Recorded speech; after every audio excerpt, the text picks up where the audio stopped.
Let's actually play some games. All right. The most important game this weekend is? Michigan-Notre Dame. Okay. But Michigan, huge credibility season, I think, for Harbaugh, plugging in a transfer quarterback who was, they had to jump through a lot of hoops to get him eligible. I think Brian Kelly's always one game away from the hot seat. They lose 2 top 10 picks from the left side of the offensive line. How does their quarterback do without that? So winner comes out feeling pretty good. Loser comes out feeling terrible. As far as the stability for Harbaugh and, so if I look at Notre Dame and I look at Michigan, the coaching situations there, how dependent are they on success this year to keep their jobs?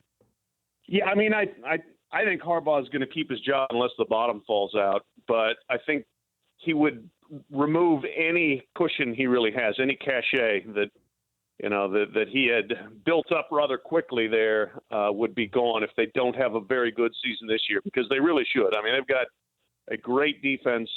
They bring back their leading rusher. They've got receivers. And now they've got the quarterback, which is the one thing they lack. So it's an important year. I don't think it's a win or get fired year, but it sets the stage for that.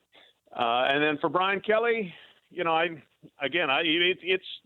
week to week, it's year to year. Jack Swarbrick wants him to be the coach for like 20 years there. And last year, the start they got off to, I thought, that kind of solidified in his mind. Yeah, he's the guy and we want him to be the guy, but then they don't finish well. And they lose Mike Elko, who was a rising star defensive coordinator, to Texas A&M.